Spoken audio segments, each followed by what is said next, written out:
So, welcome to day 2 of the GoalScript Goa Regional Summit. My name is Tejasi Mangale. I'm a Fathoda chapter lead at GoalScript Goa and I'll be your host for today's session. We at GoalScript Goa aim to create an opportunity for the tech enthusiast and promote tech education by conducting various workshops, webinars, competitions, etc. GoalScript Goa Regional Summit is one of the initiatives. The summit is divided into three tracks: data and business analytics, artificial intelligence, and career preparation. After every session, we give tasks to be done in the Google Classroom. This is the artificial intelligence track, and the topic for today is creating your own NLP powered chatbot. Natural language processing is one of the most prized skills in the corporate world today. With the boom in the application of ML and AI in a wide variety of fields, having an NLP based project on your portfolio will most certainly improve your chances in the job market. So, today's workshop is handcrafted to help you create your own NLP powered chatbot. Our guest speaker for today is Ms. Madhura Banerjee, an RPA developer at PwC India. She has previously worked as a specialist in emerging technologies at PwC. When she's not developing chatbots, Madhura can be found writing poems and singing. She's a TEDx speaker, and to top it all off, she's a published writer. We welcome Madhura to share her expertise in the widely popular field of NLP and show us how to create our very own NLP powered chatbot. Over to you, ma'am. Thank you so much for that very warm introduction. You've pretty much said it all. But if I were to reiterate, I would say that when I first joined PwC, the first thing, and I was lucky enough to be recruited in that team, right? Because so many college graduates, they don't actually, their line of work does not really align with their line of study. But for me, it happened. So after doing my postgrad in computer science, I was hired on the intelligent automation team of PwC India, and the first thing that I was exposed to was chatbots. So you understand as a fresher, and I think a lot of you will relate, be it in the workplace or be it in college, school, wherever it is. When you do something for the very first time, you are very particular about the things you're doing. And right now, having a bit more experience at my workplace, I would say that my attitude towards learning new things has changed in the sense that it does not I am more confident now. But then I used to think that everything was new to me, right? When I was literally thrown into the deep end of the pool of the deep end of the chatbot pool. And I started learning so many different things. So I will be sharing my experience as we go along with the talk. I will be talking about chatbots and of course NLP, a very favorite topic of mine. In fact, NLP was one of my areas of interest even before I started working. So even during my college days, I studied at length about NLP, if only just the theoretical aspects of it. I read extensively, but when I went over to my workplace, I got actual hands-on experience. But I will be talking about that. But of course, I want you all to turn on your videos so that this can be a totally interactive session. It only seems like I don't want to be the only one talking throughout this evening. I want you all to contribute, give me your thoughts as well. So that being said, does anyone want to tell me what a chatbot is? Of course, I'll be discussing it, but I want to hear from you first. Anyone here wants to tell me what they think it is? Encrypted messaging app. Yes, absolutely. So messaging, right? You're saying that it's essentially like a conversation, and what goes on at the back end are these codes and breaking down a conversation into so many different aspects of NLP and technology. So yeah, absolutely. Anyone else?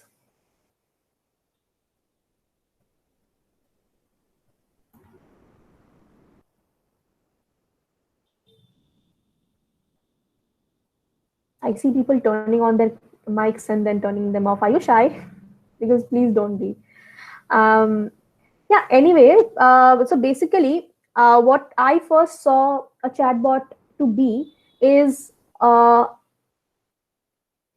like an interface for having conversations, and that interface is essentially built by human beings. Like, we are the coders and we build them, and we can make them as smart as we can based on our knowledge of real life human conversations.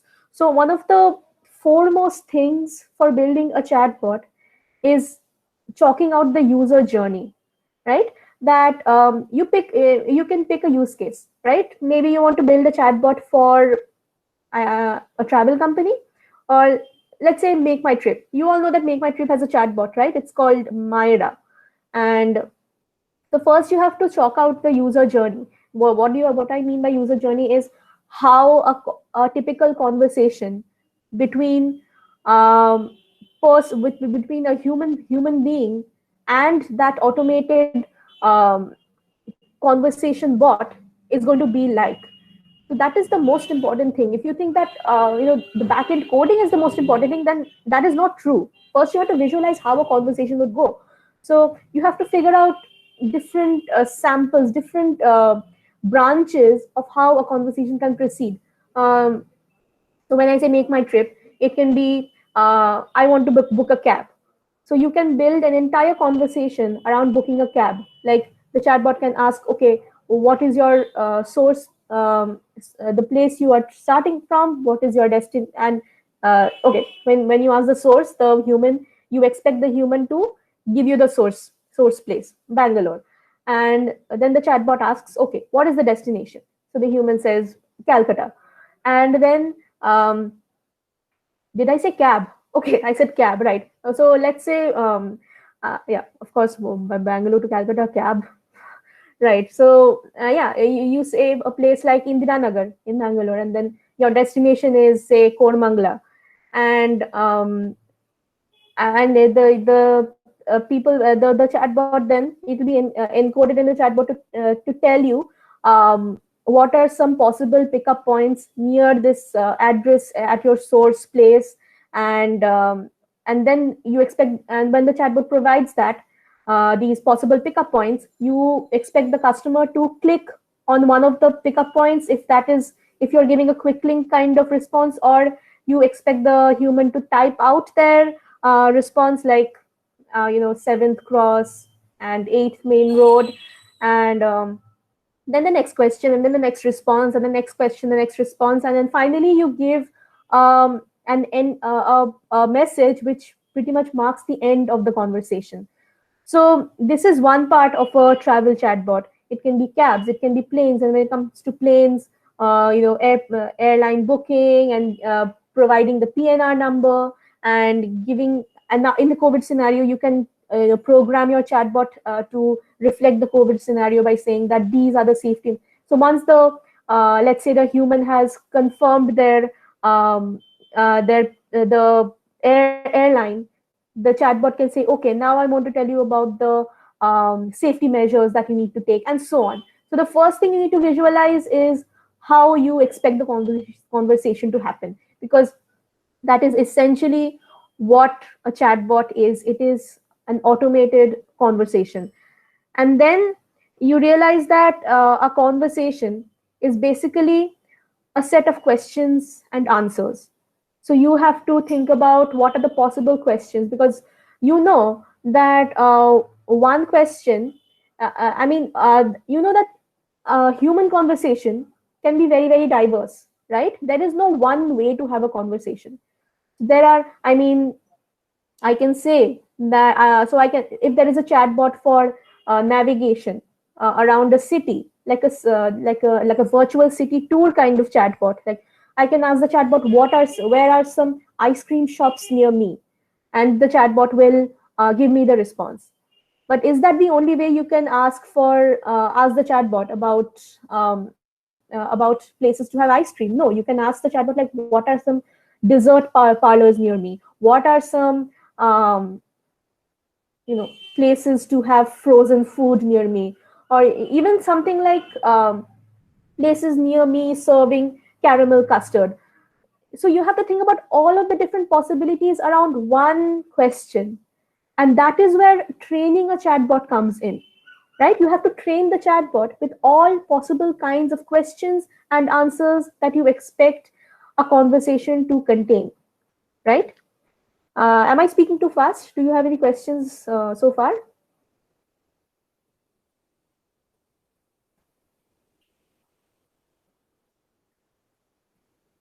Okay, I assume that I'm not speaking too fast. So yeah, if you think about it, to build a chatbot, you pretty much have to understand the nuances of language. That's it. NLP is all about the foundation of NLP is understanding a language, right?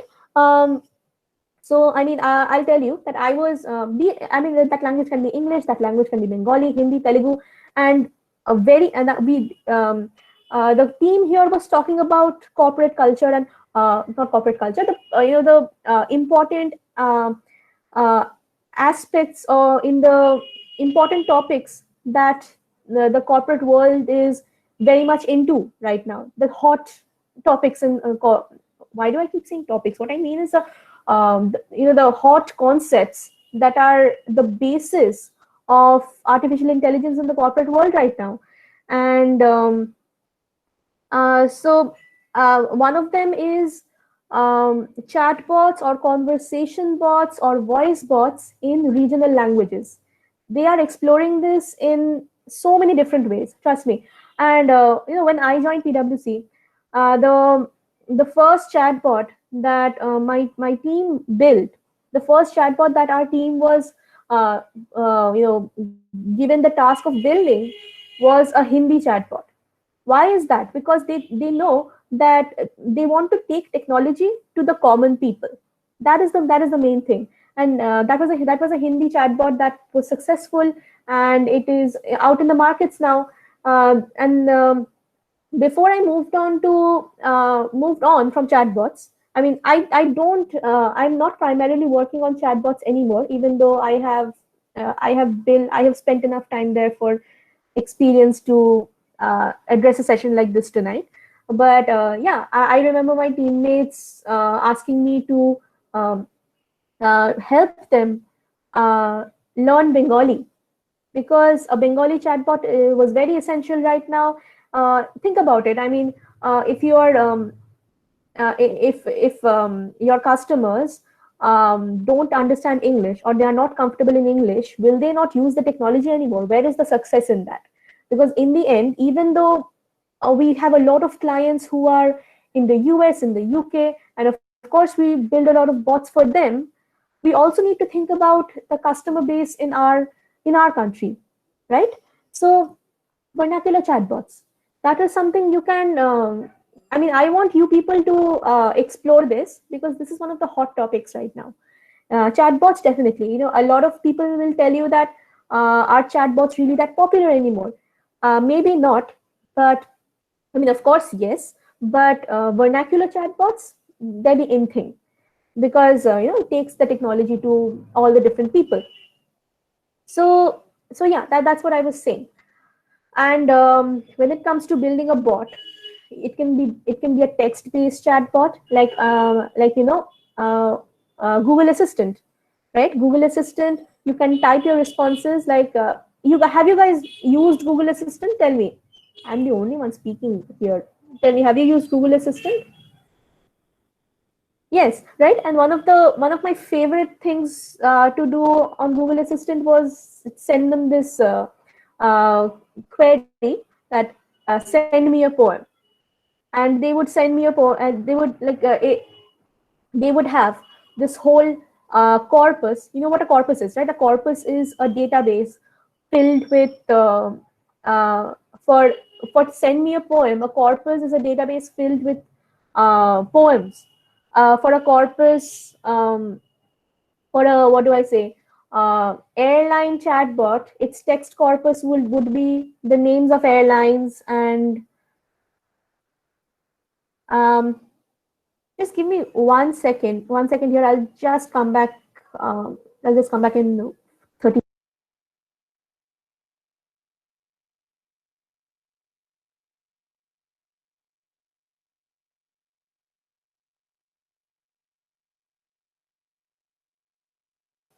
Okay. So basically, I took that pause because my best friend also wanted to join this session. She's also working in technology, but not chatbots. So it's really important to have this exchange of topics. Like I would want to know what she's working on, and she wants to know what I'm working on. So she did not get the meeting link yet. So I just texted it to her on WhatsApp. Let's see. She signed up. So I'm hoping she will get to enter the meeting. So yeah, that is what I was saying. So a chatbot can be a text-based chatbot. It can be a voice bot, right? Have you used Amazon Alexa, people?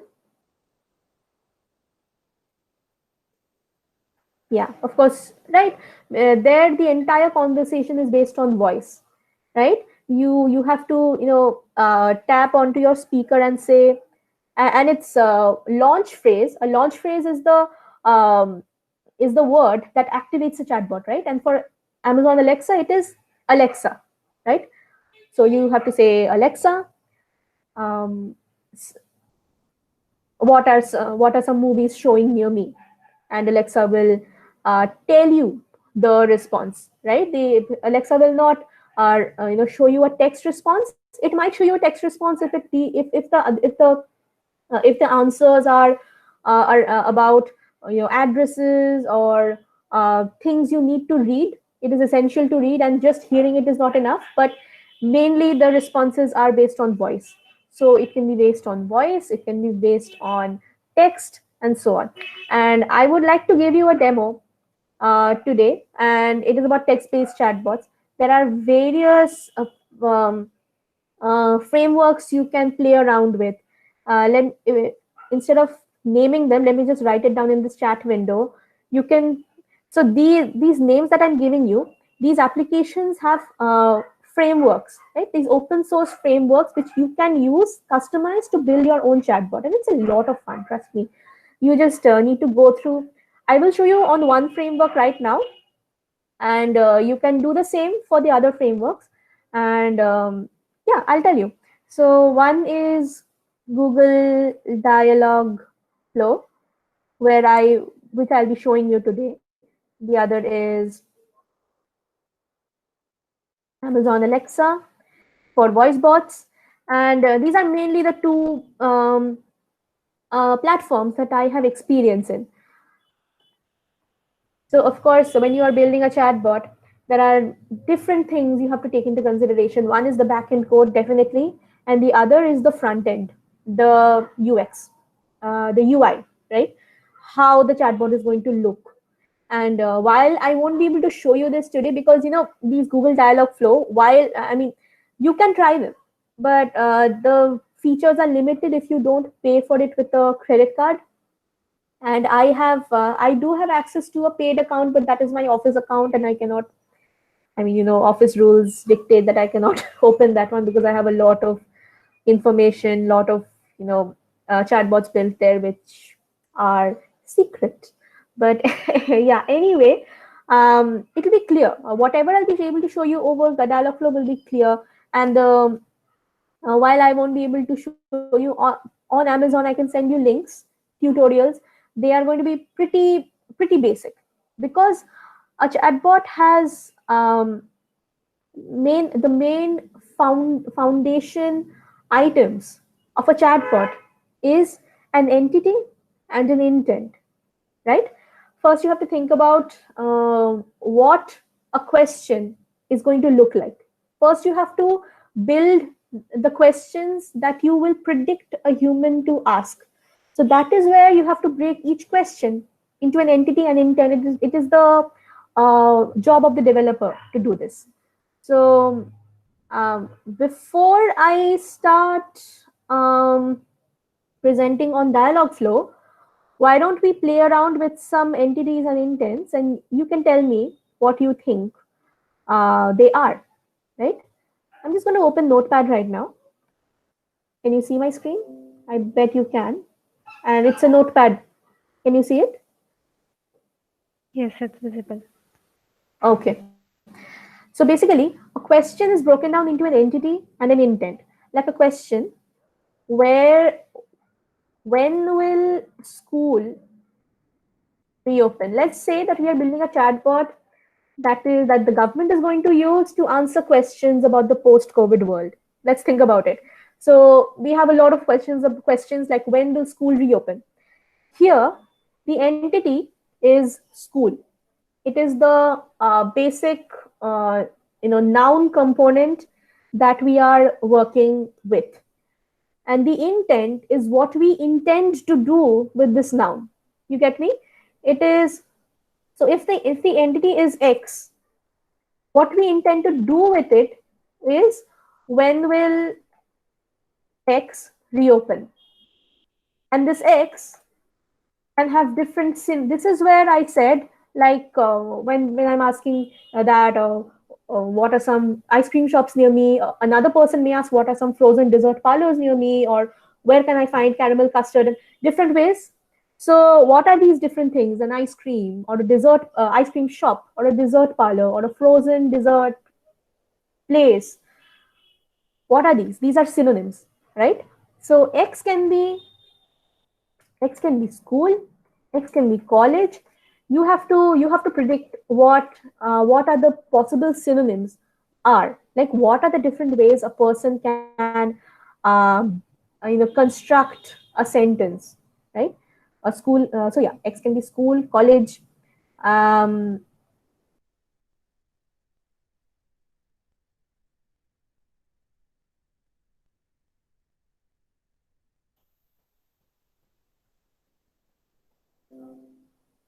yeah. Okay. So school, college, let's say learning center, let's say is someone trying to say something? X can be an institution also, right? Yep, yeah. Engineering institute, it can be institution, It could be a university. university, kindergarten. What did I write? Yeah, kindergarten.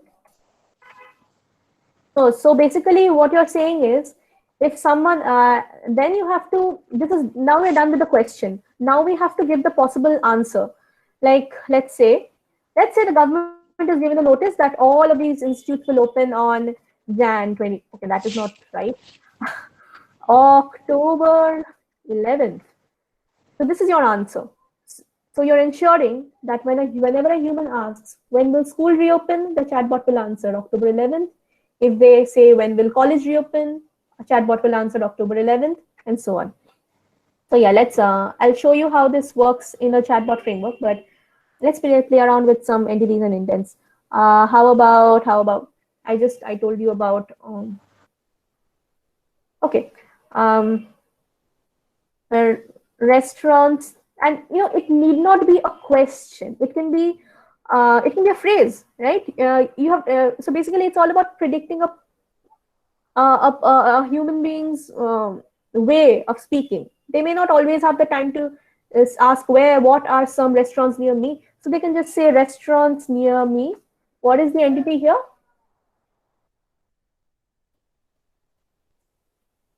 Restaurants. Yep. And you can give possible synonyms for restaurants as cafes, eateries, coffee shops. Not really. I mean, I'm just doing a very general thing here. But just to give you an idea about entities and intents here, and the intent is X near me, right? And it will return the possible phrases. So let me go over to Dialogflow now. Since I guess you got the gist of it. So okay, I was already doing something here. Okay. So when you are building a chatbot in Google Dialogflow, you have to first create an agent. Your agent is your chatbot. So okay, Girl Script Goa. Let me name it GGBot. I mean, just like that. And default time zone. Why do we set that? Because a human may ask what is the time, and the chatbot will reply 6:46. And yeah, it's GMT plus 6. So for India, it would have been GMT plus 5 and 5:30. And language, let's work with English here, but you can set it to whatever language you want to experiment with. So here we have created a chatbot, the agent. Now, yeah, it takes some time to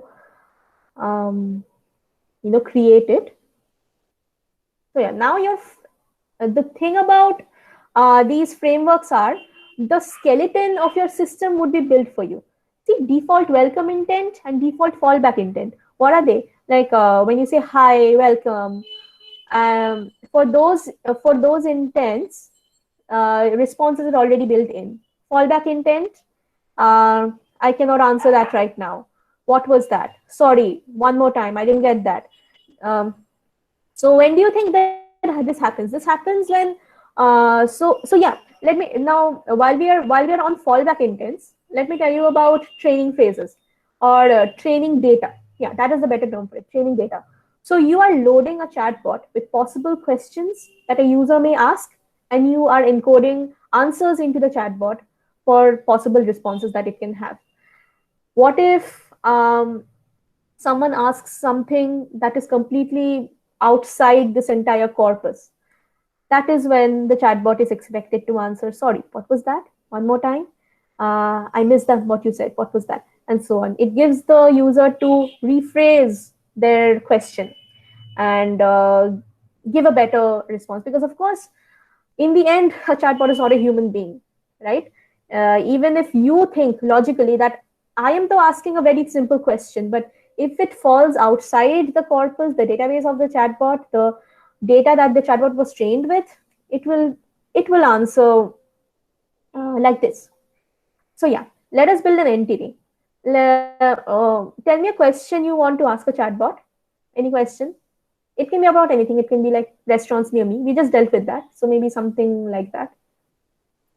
How far is Durgapur from me? How far is Durgapur from me? Okay. So there, the entity is what? Durgapur? Yeah, that's correct. So we can name the entity as Durgapur, or we can name the entity as place. How far? Right? Okay. No, it's not how far. It's Durgapur. How far is the intent? How far is, okay? I'll tell you. So entity is let's say place name, and here you have the option for fuzzy matching. Fuzzy matching is when, like I said, sometimes the user's question might fall outside the corpus, outside the training data of the chatbot. But if you enable fuzzy matching, it is like a very complex backend algorithm which finds the nearest intent or nearest entity and answers the question accordingly. So if you enable fuzzy matching, you can expect, or even like if you're doing a, if you have a typo, right? If you write Durgapur as Durga Pu, Durga Pu, typos are ignored for fuzzy matching. It will find the nearest entity, Durgapur, and answer accordingly. So, I mean, I can do it.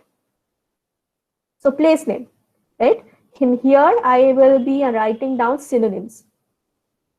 So it can be Durgapur. It can be, let's say, I am sitting in Calcutta right now, so I'm going to write places in West Bengal only. So let's say Jalpaiguri. Who said Durgapur? Are you from Durgapur? I'm from Kolkata as well. Okay. Do you study in Durgapur or? No, I study in Kolkata only. Okay, nice. Some different cities. Let's say Shanti Niketan. Then Not 24 Parganas. what was that? Not 24 Parganas. North 24 Parganas. Okay, that is my district. So save, and you will notice, and done. Entity is saved. Now intent, like how do we want to create a sentence that contains this entity? Like what do we want to do with this entity? So we can create an intent. How far? Let's say distance is the name of my intent.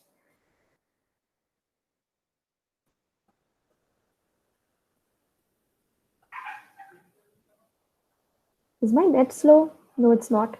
Thank God. Training phrases. Training phrases are the types of questions that we can ask. So how far is place name from me? And here you have to map the intent. So place name, these are all these default intents, that entities that have already been created by the framework. And you can look for your entity, which is place name. So once you have mapped this intent with this entity, you can the chatbot will be able to identify it.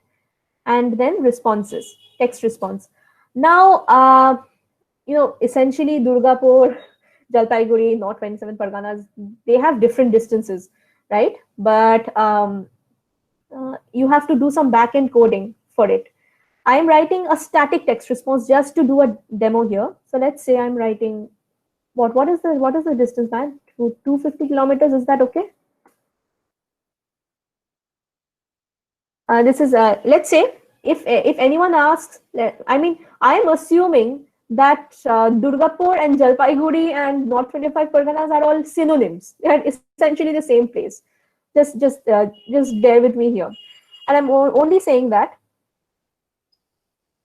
saved and done. What you can do is, if you go to fulfillment, there is a place where you can enable inline editor. Can you see this? It is disabled here because you need a credit card to enable it. I mean, you have to deploy it. Yeah, billing required. See, no, thank you. But yeah, for coding the backend, so you can code it, right? You're all you can code it with JavaScript, you can code it with Python, you can code it with Java, anything. So a simple thing like switch place name and case Durgapur would be console.log what 250, okay, 250 kilometers, and case, okay, Durgapur is also a string, na? Similarly,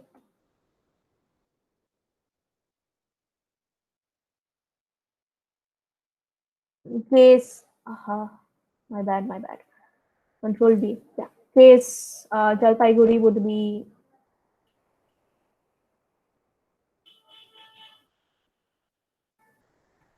let's say 589 kilometers, and so on and so forth. You write case North 25 Parganas, case Shantiniketan, and you can give a default case also, like I don't console.log, my bad, console.log.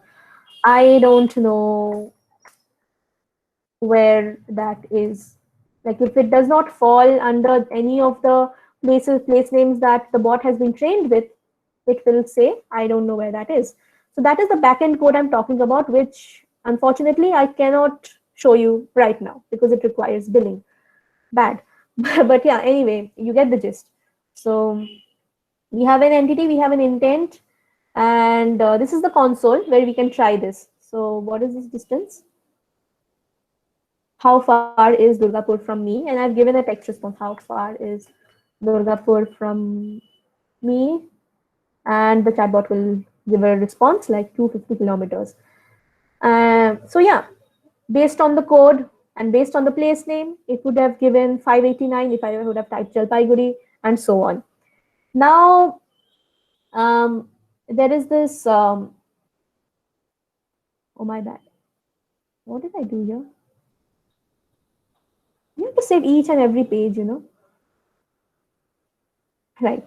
Now, you can enable small talk even in the chatbot. You can do this even for, you can even make your own questions and answers for small talk. But like I said, there's a lot of features that are inbuilt in these chatbot platforms. Like, you see, how are you? Wonderful as always. Thanks for asking. So if you enable it, By the way, I And had a question. It's kind of off topic. yeah. Can we implement Google Actions with this? I like connecting to API and asking for Yeah, places yeah. on the Like map.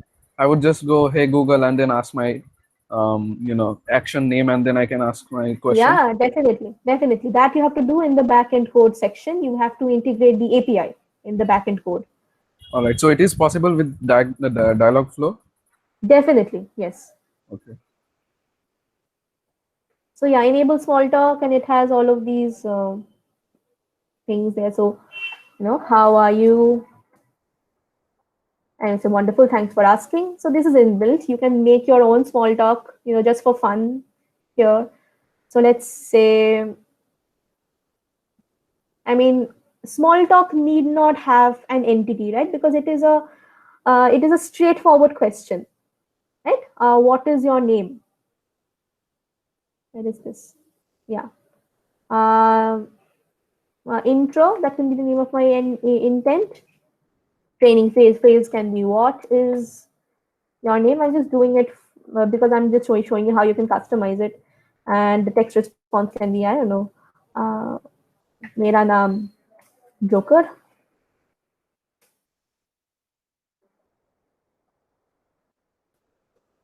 Now, if they already have a what is your name embedded in it, then there is a chance that it will take that default what is your name.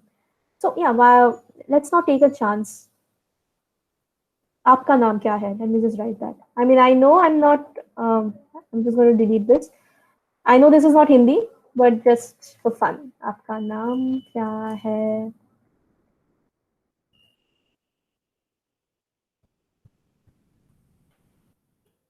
Okay, done.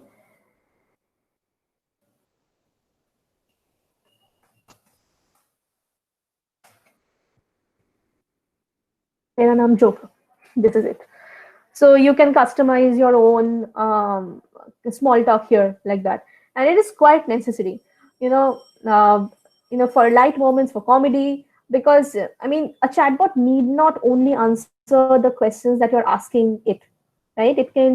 Um, it can just you can share some light moments with it, like suppose you've built a chatbot around exam tips, and you're asking. What to do if I'm stressed. And then the chatbot, like he just asked me if we can have Google Actions on it. Similar APIs, like it can redirect you to a site saying meditation tips for meditation tips during exam, and your response can be, hey, take a look at this, and then the link for it, and so on. And then you can ask, and then you can embed to make it seem more human. You can predict that the human will say that, oh my god, I'm so done, I'm so stressed, and the chatbot will respond, yeah, I understand, or hang in there, and stuff like that. So Excuse me, ma'am. yes. Yeah, I had a question actually. See, like while training the chatbot, Mhm. suppose now here you wrote "आपका नाम क्या है?" Okay, so the Yeah. chatbot will respond "मेरा नाम Joker." And suppose if while training the question goes like "तेरा नाम क्या है?" Like just you changed "आपका" to "तेरा." Yeah. Okay, so Then will this respond or it will go to default value? Ki I don't know. it depends on how you're building it. So in that way, you can make apka as an entity and keep synonyms for apka as tera, tumhara, and so on. Okay. Yeah. Yeah.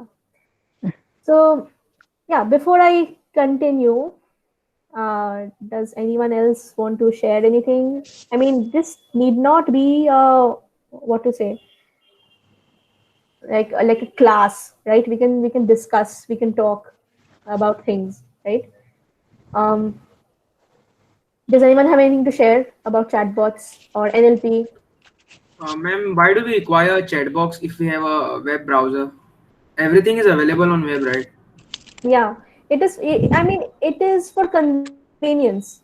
A lot of times, right? I mean, like I was saying, for Make My Trip, um, sometimes when an error occurs, not all the information that you can, because if you go on the browser saying that I got my flight ticket, but I did not. I booked my flight ticket, but the email is not showing. The only thing the web search engine will tell you is contact customer care and stuff. So to make it a more so this is like simulating a human conversation, or someone from a help center that you can talk to regarding your problems. That is one reason. The same thing happens for Zomato, right? You want to cancel an order, so you ping that chatbot that this is the reason I have been waiting for 35 minutes and my order is not here yet, so I want to cancel it.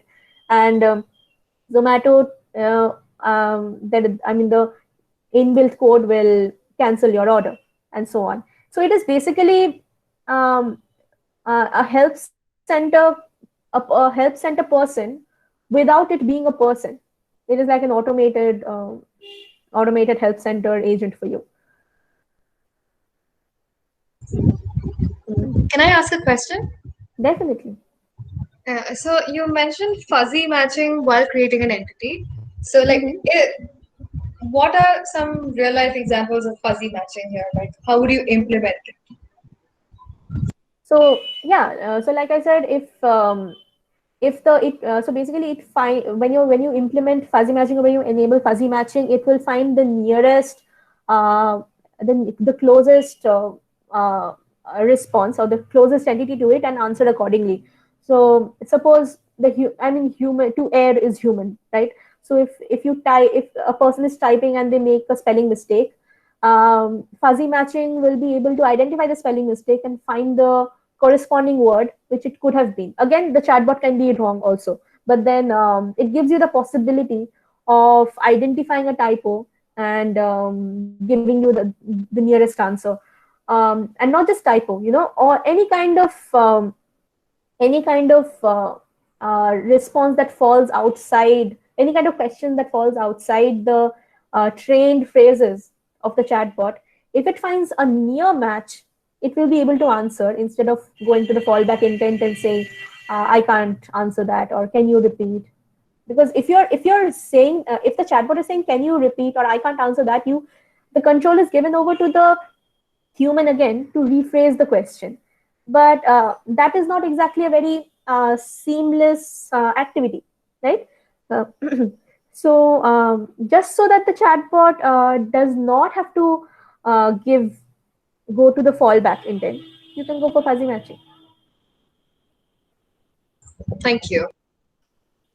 Yeah. So, these are the basic things I wanted to cover in the demo. I can show you other things also. But, when it comes to a chatbot, there are these, like I said, the backend code and everything. It can be dynamic, like in ML-based, in an ML-based approach. It will not be trained with static phrases, right? It can be dynamic, and it is probabilistic. But in rule based, it is like I just showed you. I am giving the question, "Aapka naam kya hai?" and it can be the only question. And if it comes, so it makes it very static. These rule based matching. It looks kind of possible, but then it is quite limiting in the real world sense. So what I'm saying is, when you're building a real world chatbot, you have to make it scalable. So static training phrases are not the way to go unless you can make them dynamic, like I just showed you with mapping each word with an entity. Like even that is kind of tiring, exhausting, but you can still go for it. You can even map the word "is" with an intent. Like if someone is making a grammatical mistake, like what is the weather? If someone is not very comfortable with the language and they ask what are the weather, then the chatbot will be able to respond accordingly and not go over to the fallback. So yeah, I have spoken a lot. Why don't I hear from the rest of you? Yeah, how are we supposed to like implement this in a website?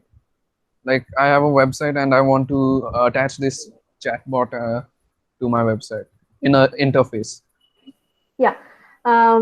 that again comes under the user interface design aspect of it, which again, sadly, I can't show you here. But you have all of these. Wait.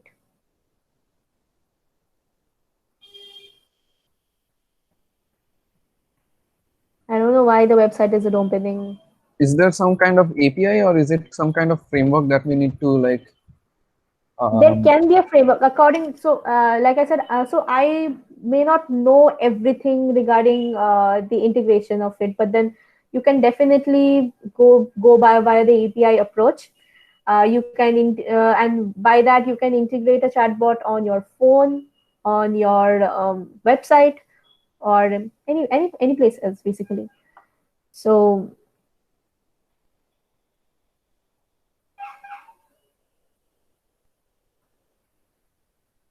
yes, this is what happens when you're the only one speaking. I am almost done with my talking points at 7:07, but we have to keep going till 8 o'clock. And yeah, any more questions? Ma'am, can we say that now chatbots are mainly used in service industries only, like because someone's previously said that browsers are there for us. So what's the need, like? So wherein like if suppose there is a service based industry, suppose a repairing industry, wherein a human it is not possible, like a small team is there and it's not possible for them to be 24 by 7 to answer the queries related to them. So in that condition we'll be using a chatbot, like most That's a preferable. great question. That's a great question, and yeah, I mean that is one of the most important places where a chatbot gives his does the strongest work here, because of course humans are not available 24/7. So, but that does not mean that the need for their services will is not round the clock. So yeah, for service based industries, definitely one of the most important areas for chatbots. Um, and I mean, I don't quite agree with the whole concept of finding all your answers over a web search engine. I mean, yes, it kind of gives you a lot of independence that yeah, I know the answer for this, but but yeah, sometimes basically for anything automated, it is all about um, minimizing human effort and making us lazy. That is the I mean the dark side of it. But surely, I mean, imagine this: you can actually say, "Hey Google, call mom." So you don't Mhm. have to type your mom's number, and sometimes you may even forget your mom's number, and Yeah. because you're dependent on Google Assistant to do that. Mhm. So this is one of those dark areas where it takes away, but it, of course, that is just a very dramatic way to see it. But definitely very, very important when people are in a hurry, or um, you know sometimes you don't know what exactly you're looking for. So I Mhm. mean, it has happened to a lot of us, like we are constantly surfing the web, and we still don't find the answer, but Mhm. sometimes a chatbot might be able to give you the answer like that. Yeah. Okay. um yeah, let me I have one more thing to show for you. Let me just this PDF I had planned for you, it's not opening.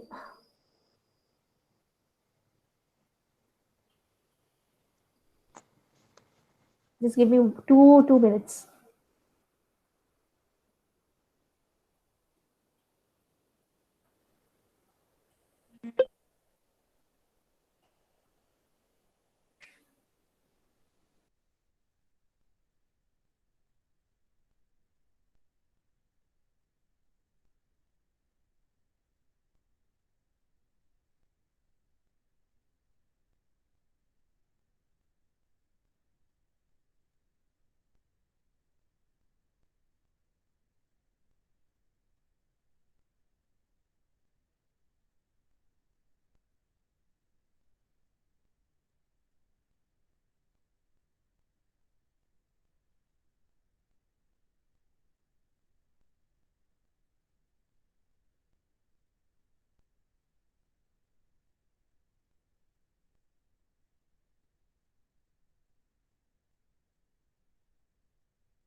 finally.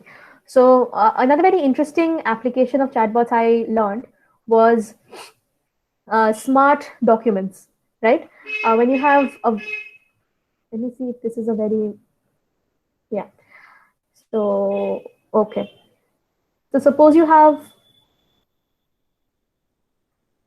a document which has, I don't know, 700 pages, because most company SOPs or, agreement forms or legal form documents, the kind of information that is present there, right? So imagine a person looking for certain information um, um, manually. It will take hours. I mean, especially if you're a layman, right? If you're not in the industry that where the legal document is based on, like for example, if you give me a tax document or a legal form about a car. I just got my license, so I'm still pretty weak around the whole legal documentation of cars and registration forms and tax tokens and stuff. But yeah, for someone like a naive person here, um, navigating through a form and finding the answer to a question that I have in my mind can take days, and I might not even find it because of the language of the documents that are present in that is present there. So a chatbot can help you navigate that. Sadly, I can't show you that over Dialogflow, but I can give you the concept for it. So let's present. So I have this document here, right? It is just 2 pages, but bear with me here. Now, again, you have to train your chatbot with questions. First of all, I mean, being the developer here, you have to know the content of the form. I mean, that comes with the job. So if you're building a chatbot for smart documents, then you have to know the documents so that you can see what are the possible questions that can arise. So that way, you can train the chatbot with questions, and your response can be a hyperlink, which is like this hyperlink. And if you, I mean, this document just has 2 pages, but then let's say if it has 3 pages, you can append this document with hashtag PG equal to 3. Similarly, hashtag PG equal to 12, 99, 98, and it will take you to that specific page where the answer to your question is present. So this is another way which you can where chatbots come in handy. That is, it helps you navigate through a form. So the developer, I know about the document, but the layman for whom I am building this chatbot will not know about this document. But if they ask a question, so let's say, I mean, this is a very basic document. So let's say employees provident fund as per EPFO guidelines. So the question can be, what is the percentage for provident fund in for an employee after probation? And the chatbot can easily figure out. I mean, of course, the developer will be able to figure out which page this is, and you can give the answer as you can give the response text as a hyperlink to this this appended with hashtag PG, whichever page that is. And you can, of course, again, it need not, I mean, you have to make the chatbot look very clean, right? So you need not have the chatbot return this link. You can have the chatbot return a text response like, please click here, and here can be hyperlinked to this page number. So yeah, that is another utility of chatbots that I really had a lot of fun working on, because it helped me learn. It mainly helped me learn a lot about finances and other people's secrets and client secrets. And if anyone at the office would say that, if they would say that, how do you know this? And I would say, see, I was the chatbot responsible for answering all of your questions. So yeah, I know this. So yeah. Any questions? Could you show us how to implement this on web Dialogflow? I am really curious. I'm not sure about it actually. So that is why I could not show it. I mean, you have all these limits about billing and all these things, right? So, I mean, it is just basically you have to paste where I showed you, where I pasted the response as Mera Naam Joker. You just have to paste the link there, and that will be returned as the answer. And that is something you have to do manually. This is this that one place is that is one place that takes a lot of effort. That is, you have to identify what are the different pages and what are the possible questions that can come out of it. So for other people to not have to not spend too much time, you are actually spending days and days studying a document.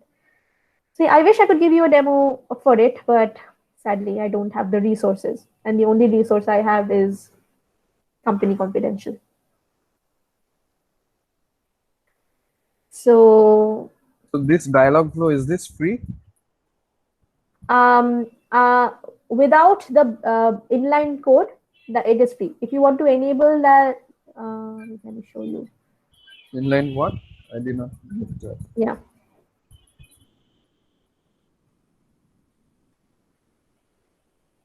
Right. So the backend code I was talking about, right? When you go to fulfillment, why is this reloading? Crazy. Yeah. Inline editor, right? Inline editor is where you can write your own code to customize the bot. Otherwise, it is basically entities and intents, and you can do a lot with entities and intents. So you can have fun with it. You can try Alexa's framework. That is pretty much free. But for Dialogflow's inline editor, you will get this pop-up for billing required. So if you want to go for this, you can definitely go for this. You can and if you So we click on can that, like make API calls with this code if it is like enabled.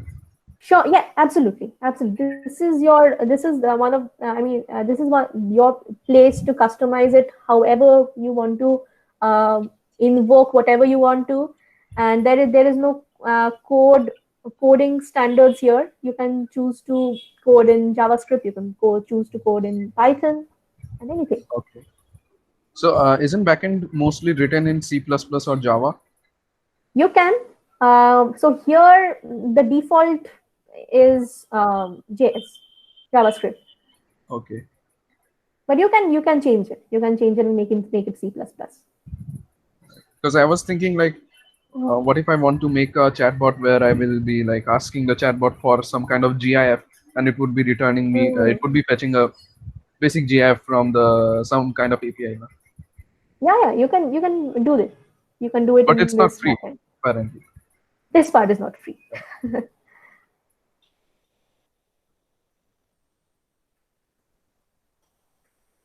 Okay. Any more questions? Anything else you want to share? So how many of you are in college? How many of you are working?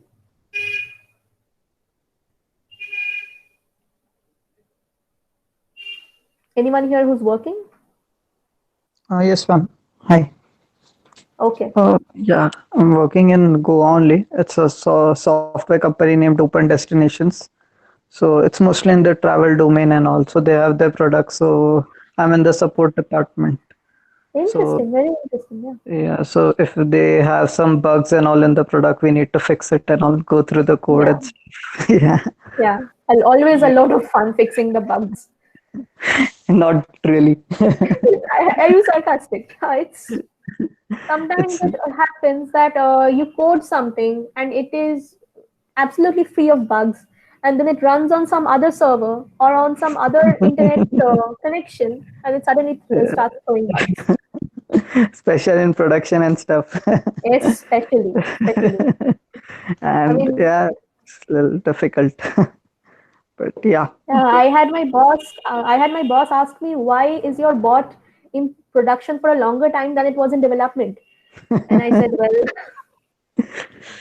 so, ma'am, but if you want to get started, like for me, I'm very new. Like I know a bit of JavaScript and stuff, but if you want to get started in chatbots, like just build a basic chatbot, like how do you go about it? Like I know now the dialog flow and stuff, but like what are the steps or something like I should go about it? Like so I mean, the basic concepts are about entities and intents. Dialogflow and Alexa, they are your best bets here, because even if they have all of these inbuilt framework, you can actually go and explore what those inbuilt features are all about, so that you can maybe customize them. So, and then of course I mean, backend coding is there, like I Yeah. just, so definitely, I mean, these frameworks are very, very essential for learning. I mean, Okay. Okay. Thank you. sure, sure. Anyone here from school? Yes, I'm from school. Okay. You sound way matured, actually. I would have guessed that you're a working professional based on your questions. So great. Thanks for those questions. Ma'am, I have a doubt. Yes, please. Uh, so this chat box can sometimes mistake some like questions, like someone is asking something and it can give wrong answers, so it can even be dangerous, right? Yes, yes, especially. So that is when that brings me to the business aspect of building a chatbot. So one of the foremost things I learned under my manager was that you have to do a feasibility test. For example, if a chat, I mean, of course, a chatbot may return a wrong answer for, let's say, for some service based question, and it may not actually be harmful to the customer. But let's say you're building a chatbot about medicine. So we had this entire round table where we were pitching ideas on what kind of use cases our chatbots can work on. So one of my friends, she said, how about a virtual health assistant which reminds you, gives you reminders for when you take your pills. That is of course very harmless, because it's essentially, then the chatbot will be invoking an alarm concept. Then she also suggested that it gives diagnoses, like I am suffering from so and so disease, what medicine can I have? And that is a very tricky subject. And instantly our manager was like, no, we cannot build this, because what if one of our customers die? That was his response. So yeah, it is very, very important to do a feasibility test of your chatbot. Or if you are actually going forward with something as critical as a medical assistant or things like that, if you are confident that you are covering all possible scenarios, which won't cause harm to the customer, then you can go for it. But there is always that possibility of an error, and that is why we keep that fallback intent, so that the chatbot can at least say, I did not understand that, instead of stopping and coming out of the system. Okay, so can we say that if you can't make a good chatbot, please don't publish it because it can be harmful? Definitely. And if you're publishing it, I mean, it will get caught in that stage itself, where the team, like say Alexa team, they will be analyzing your chatbot, and then they will be saying, they'll be doing an entire analysis of customer experience, and they will come back to you and say that, okay, we don't think this is feasible. So they can ask you to disable some modules and go forth with a few modules, or they can reject your chatbot completely. Yeah, cool. Thank you. Yeah. So yeah. Okay, one more utility of Dialogflow is to mark the end of a conversation. Okay, not this. Let's say what I built some intent, right? Distance, let's say. So let's say that you want to make this intent as the end of the conversation. So if you enable this, then the chatbot will treat that as the end of the conversation. That's just a very small thing I wanted to. So can we like show a specific kind of message, like thanks for something? Yeah. We can We build can do our that. own. What did I do? You can like make something like goodbye, and then it automatically says thanks for. Absolutely. Absolutely. You can build your own intent, you can customize it, and you can say, name it like goodbye intent. And the training phase can be uh, see you, and then the text response can be it was nice chatting with you, because a chatbot has to be extremely polite, right?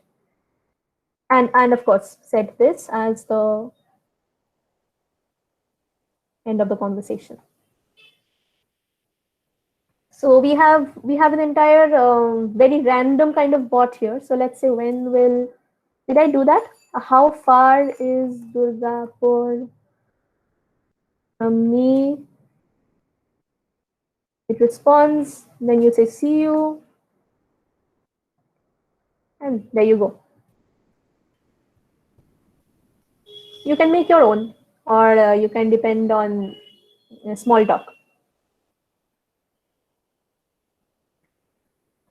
So yeah.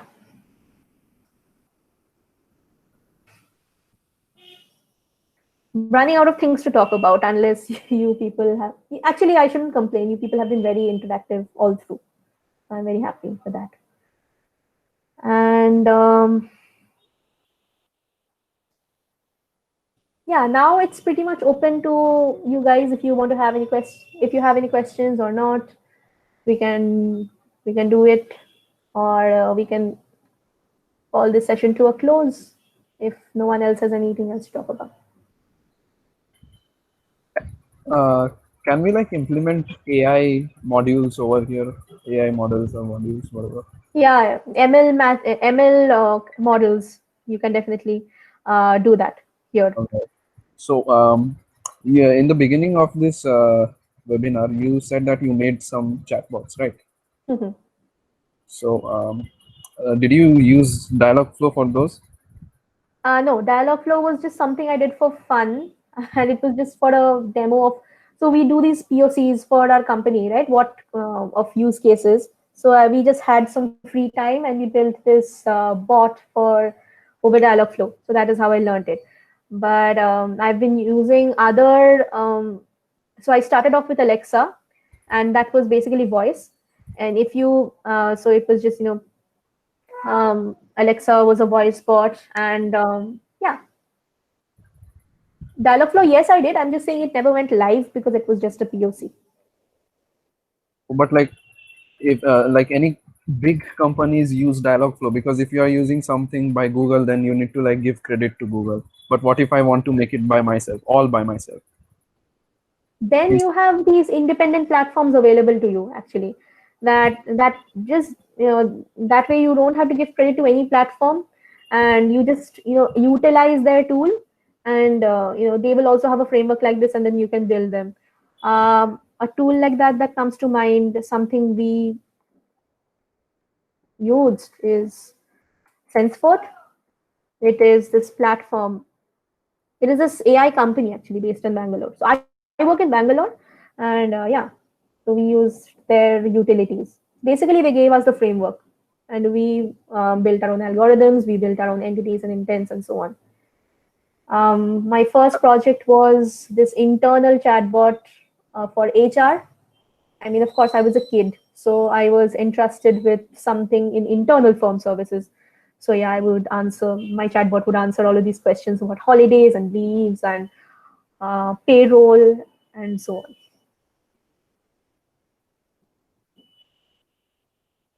on. Is there a way to capture the most asked response or something, like if we have not encoded in our chatbot? Like suppose here if we have put in the static text and all, like, so there are some people who ask some questions, but those are the frequent ones. So is there any way like to that our chatbot becomes more smarter? As in, That's a great question, actually. And I will tell you how I implemented over my HR chatbot. What I did there was I analyzed what are those some frequently asked questions, like leave balance. That is a frequently asked questions, and holidays for 2020. So I mean, basically, what we did in the background was this SenseFort platform I'm telling you. Of course, I can't show you that platform right now, but they over there you have a capability to. So it went live, right? So um, so you have this tool to download every conversation that happened over a span of 1 day, 1 week, 1 year, and so on. And that was a whole totally a manual effort that we would not manual, and it was an Excel effort that we would find the keywords which are most asked and organize it based on frequency pivot table and see which are the most asked questions, and we then made them quick links to the chatbot, so that what happens is when the chatbot when you click on the chatbot, um, it pops up and it says hello, welcome to PwC HR portal, and it just gives you the quick link. Do you want to see your link? Do you want to see your colon and then the leave balance quick link, the salary payslip quick link, and recently there was so I moved on from that work. My friend has been doing it. There was this company COVID rules quick link, which was actually linking it to a document in the HR portal, and that way. So we made it into quick links, and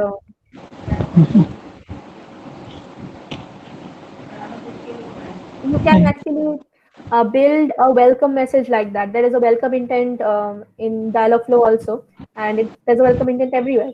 And you can, it will be the very first thing that the chatbot tells you once you click on it. So for New Year's Eve, we wrote a New Year's message, and similarly for Diwali, we wrote a Diwali message, and so on. Okay, so as in like you all had downloaded using SenseForth, you all had to download the conversations and all, and then Yes. go through them individually, and then check out like what is the most Yeah, asked yeah, question. that had to be done. Okay, that's it. Yeah, thank you, ma'am. Yeah. Sure, sure.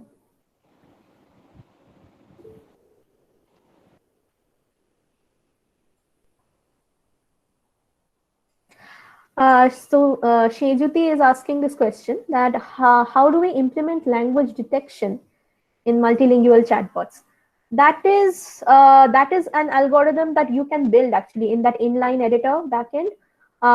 So usually a chatbot is built on a specific language. That feature is not really used all around in the corporate world right now, that you say namaskar and then the chatbot starts responding in Hindi. So that is a very that is a very specialized kind of approach here, and I love that you're thinking about this, because when you go to work, maybe you can pitch this. I will definitely not steal your idea, but yeah, you can that is in that backend code, that inline editor, you can actually invoke methods. So you can keep the each method answer, one method for Hindi responses, one method for English responses, and the parameter can be namaskar for Hindi response, and the parameter can be hello for English response, and you can build the backend code like that.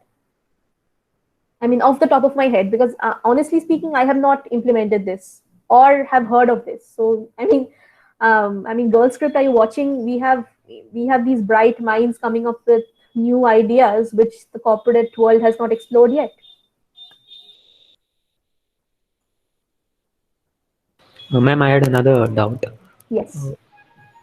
So when obviously the big companies, they don't have one employee for the chatbot. So how they work in a group? Like you need to know which question who is writing what. So you may not mess up the questions, and also how do they coordinate? I mean. Oh, I mean, there is no one person. I mean, it is not a user interface, where a person is answering. It can be, but for most, it is automated completely. Like like all these responses are already encoded in it, and that makes the chatbot available 24/7. So no one person needs to be. I mean, no one needs to be available all through to answer these questions. The chatbot does it automatically. Was that your question? No. When you're when you're training the chatbot, so that time, like if I and someone is making a chatbot, I can write the same question but with some different answer, and the other person can do it in a different way. So how do they coordinate? Do they first decide properly that I'm going to do this, and Absolutely. That is how they do it. So, like I said, for that HR bot, two of us were building it. So, I decided to take the questions about, um, you know, leaves and salary and, onboarding for college students and on-site opportunities. So, of course, you need to break it apart. And this, my friend, she took the responsibility for building entities and intents for what else is there for travel and other things, right? For COVID questions and so on. So okay? it is quite haphazard if you're building something together. If you're building a same something about the same topic together. I mean, it kind of becomes hodgepodge. So you And need to be like really well planned to make this. absolutely, absolutely, Thank you. Yeah, that was. yeah.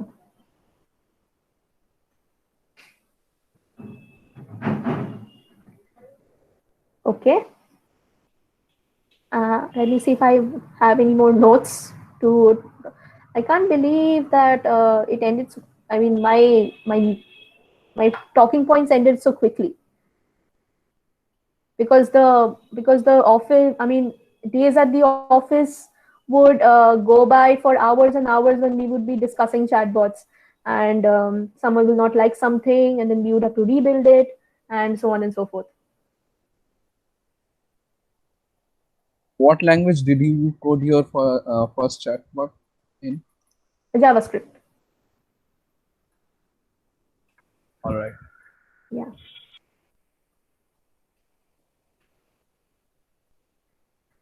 Okay.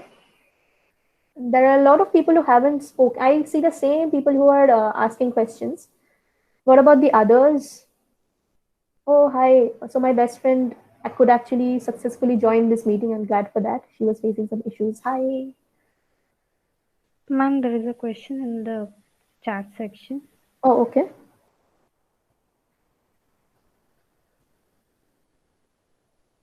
Yeah, Shejati.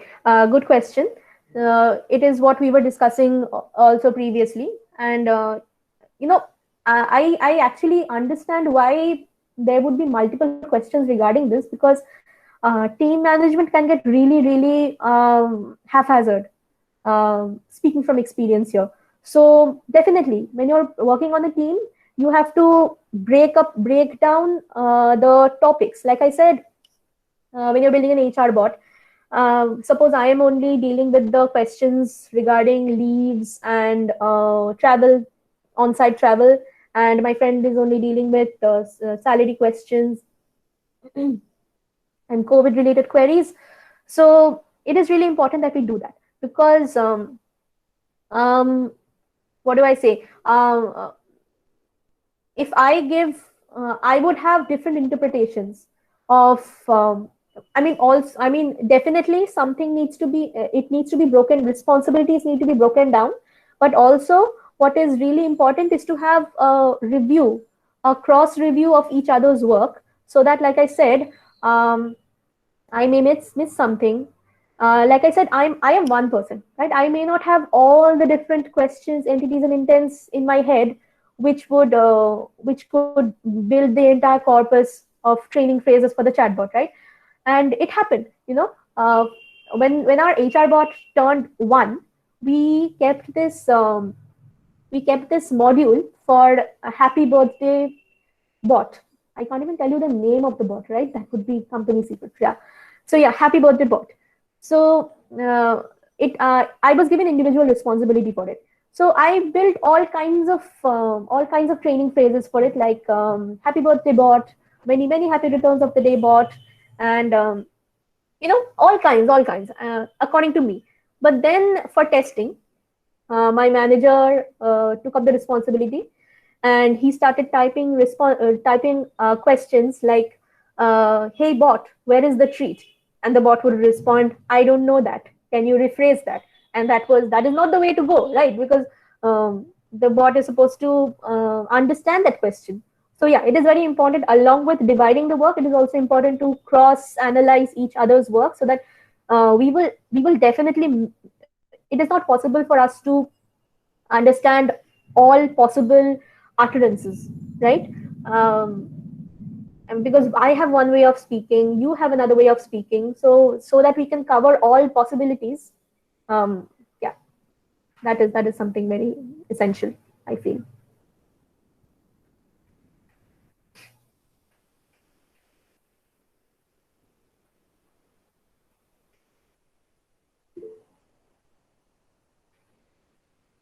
What is the organic way of working on compiling a corpus for a chatbot?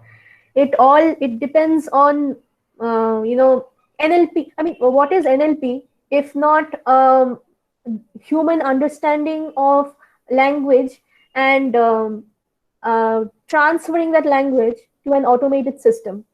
So it all depends on your sorry, it all depends on your knowledge of language. So when I say corpus, I mean possible questions and possible answers. So like I said, try to map out a user journey. That what are the branches that a user can, what are the branches of conversation that can uh, arise from here. I pretty much been talking a lot, so I'm just going to cough. Sorry about that. Dryness of throat. No, I'm not sick. So yeah, like I said, you have the basis of it is to map out a user journey. Like I said, when the Happy Birthday bot intent was built, I did not consider the sample utterance of "Hey, where's the treat?" Right? So we have to visualize, and of course, I had one day to do this entire assignment, so don't blame me. But anyway, so you have to think about all of the different branches that a conversation can take. So for happy birthday, it can be happy birthday bot, and the bot says thank you. So when is the party? And the bot can say, I'm available 24/7. You can ask me questions anytime you want, and the party is 24/7. You can ask me anything you want. And then the human then can go on to ask, okay, why don't you tell me about my payslip? So you are transitioning from this happy birthday intent to other generic questions which have nothing to do with happy birthday intent. So you have to, like I said, in that backend code, you have to arrange the possible branches of when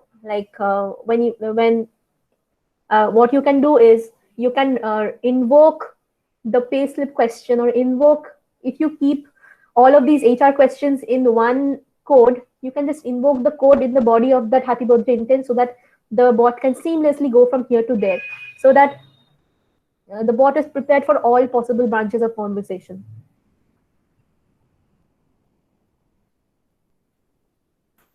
Ma'am, what do you think about advancements in chatbox now?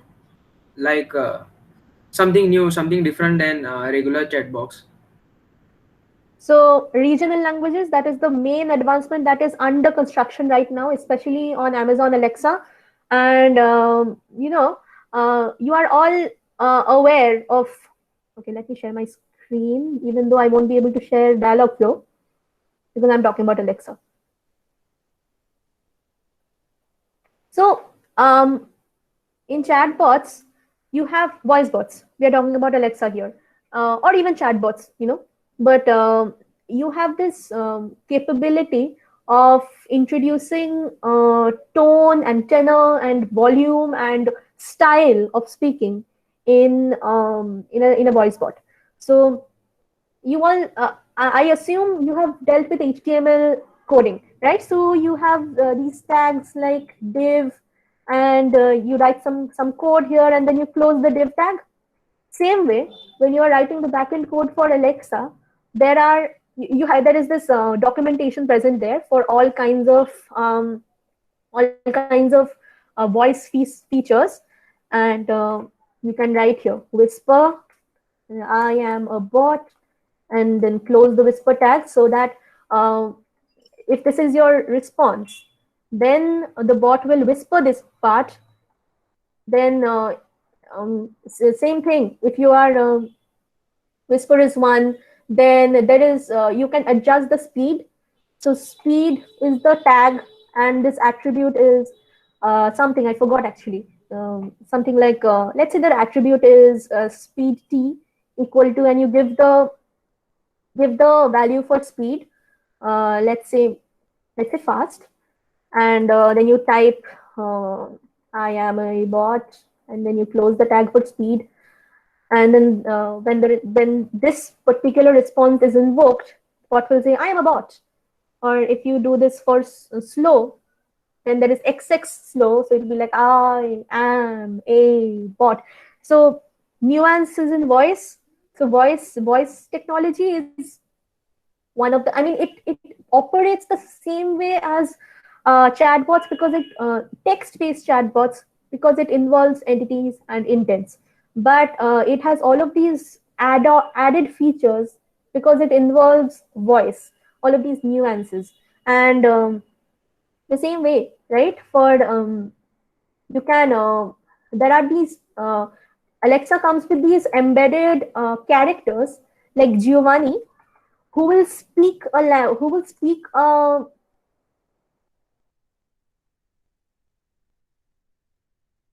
check it if it's Giovanni or not when you get a chance, but who will speak this sentence with an Italian accent, like I am a bot, like stuff like that.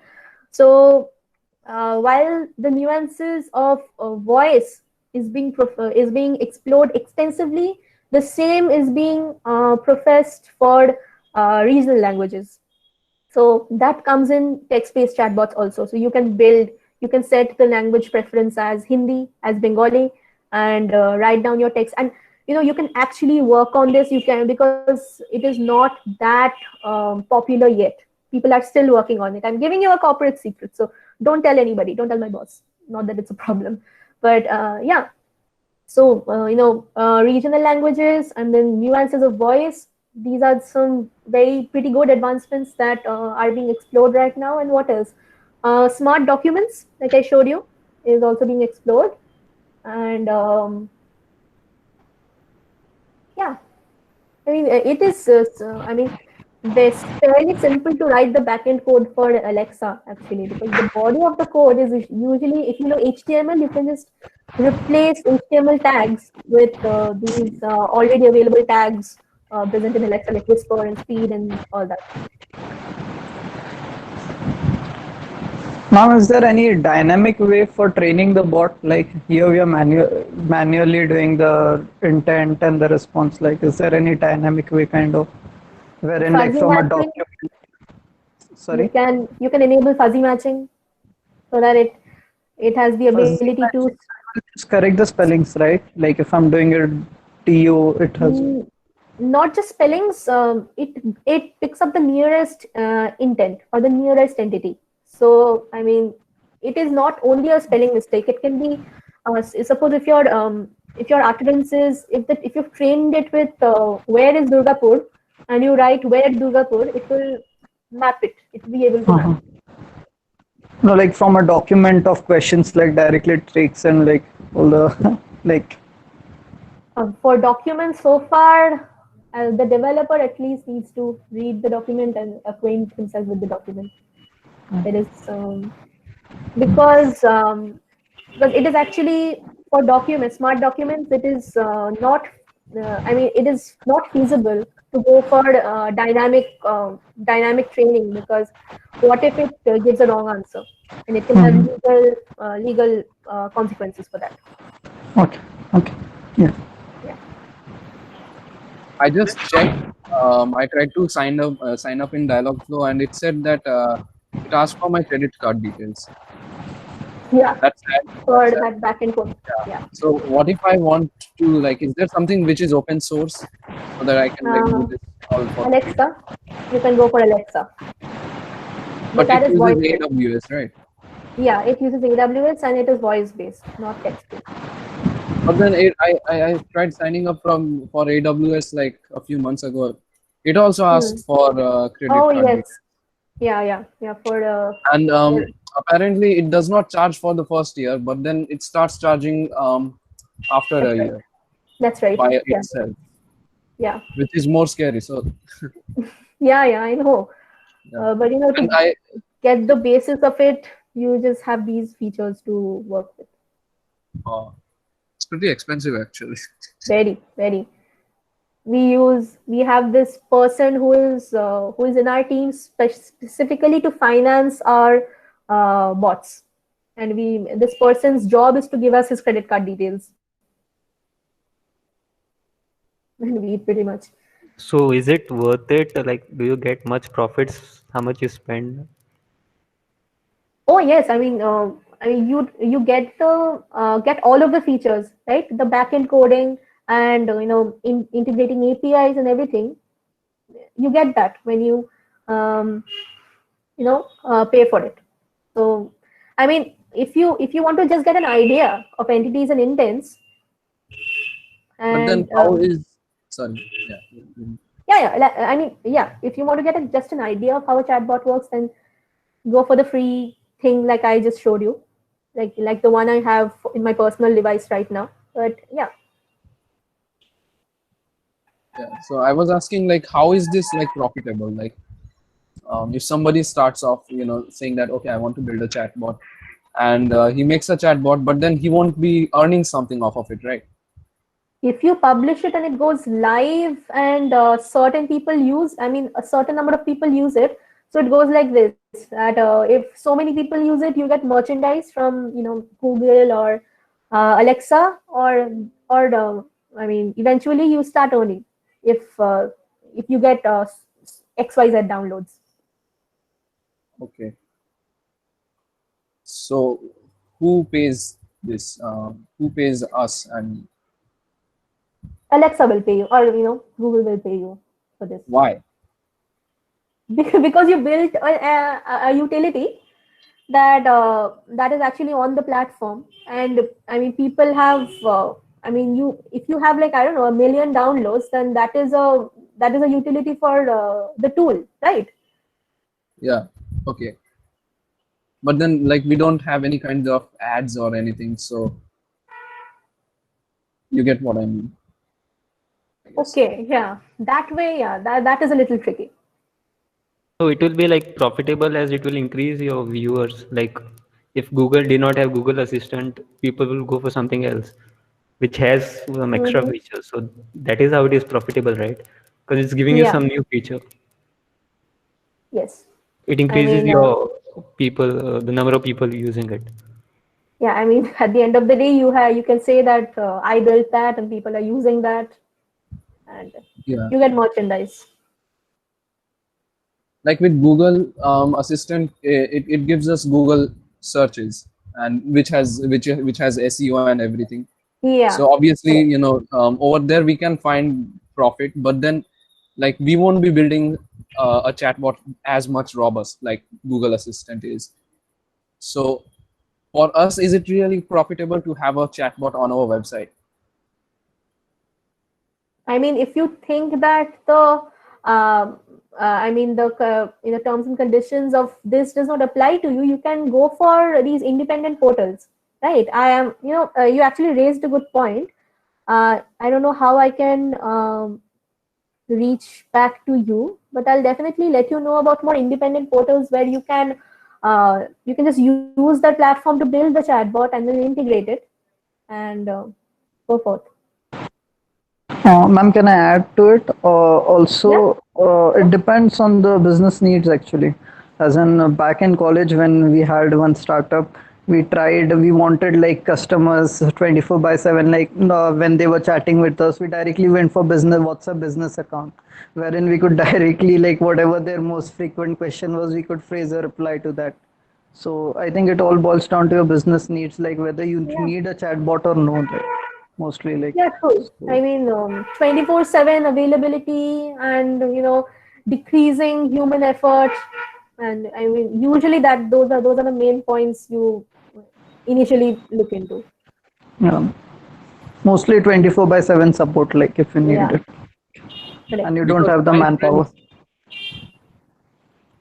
because my friends, they normally like talk crap with chatbots. So You can keep a feature to take that and say that I will not answer that, we and can that just is ban them on the website. that too. That too. Yeah, I mean, this human kind of people messing around with things, it will always be there.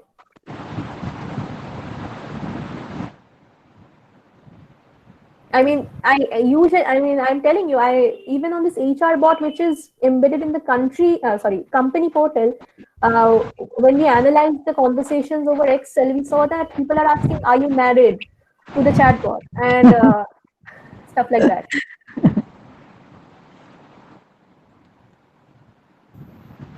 So do That's you what all Ma'am, how plan does to answer Alexa that, or cope up with Yeah. different accents? To answer Jagrav's question, we did not ban that yet, but because it is not that frequent, we saw that once or twice. But if it gets frequent, we'll definitely take measures. Yeah, Vipul, what was your question? We use Alexa, right? You said voice bot. What about the different accent we use while talking? Does the Alexa understand it? How does the Alexa understand what the person is like? UK accent, and they speak very fast, so it's very hard to understand what they are saying. Yeah. That if they're usually they are able to understand, but then otherwise they say, could you please repeat that? Because that is a limitation. Actually, if you say something in super high speed, you don't. There are I mean, Indian, you have to accept that there are certain limitations to an automated bot. So people say, "Can you repeat that?" And then you realize that you have to say it a little slower.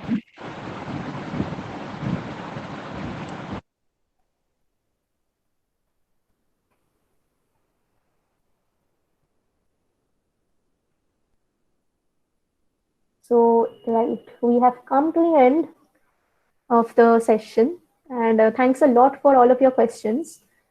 I You really helped me rack my brain as well, and um, expand my own learning. Because while I was answering you, I was thinking about things I have probably not thought about very often, or which was just like an instinct response, but which should be integrated in the intelligence of the bot, like some questions that you asked. So thank you for that, and thank you for inviting me, Girl Script. I had a brilliant time. Thank you so much, ma'am, for such an amazing and informative session. I'm pretty sure everyone had a great time interacting with you and learning I about I hope so too. it. um, is it Yeah, possible for me to take a screen snap if everyone turns on their videos? And I would like to keep that memory. yeah, sure. If everyone is in, then definitely yes. Guys, please Okay. put on your video cameras on.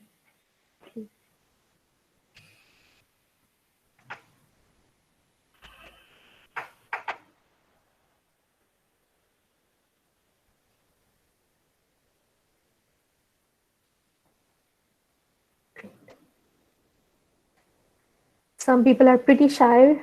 They don't want to show their faces. And some people are But not wearing their shirt. okay. Yeah, I mean, I understand that. Coding and all, I mean, I'm just wearing this top underneath, I'm wearing pajamas. So, yeah, I'm That's just taking pretty the much screen. us in lockdown. Yeah, lockdown fashion. So, okay. You guys want to strike a pose?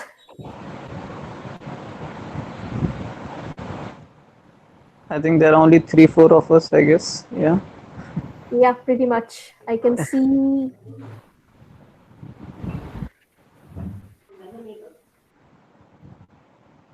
Yeah, okay. And quite a few people left also. So anyway, I'm glad to that collectively so many people joined. And I hope I could give you some information, some insights, and add something new to your to the extensive knowledge that you all already have. Yeah, it So was great actually. Thank you, ma'am, so much for the input. I mean, thank you for listening. Thank you Thank for you so much. joining. Thank you, ma'am. Thank you, Okay, ma'am. It was very informative and something new. my pleasure, my pleasure. So, okay, then have a good Sunday and rest of your the Saturday. Thank you guys for joining in with us and being such a lovely audience. The task for today's session will be put up on the Google Classroom. Yeah, I hope everyone received the link for the classroom. If not, then kindly mail us at First to Goa, or else you can even DM us on our Instagram handle. Okay. okay. Thank you. Thanks so much. So with this, we finish our day 2 of the summit. So see you all tomorrow for career prep track and have a great evening ahead. See you. Bye bye. See you. See you. Thank you, Bye. Tejasvi. Bye. Bye bye.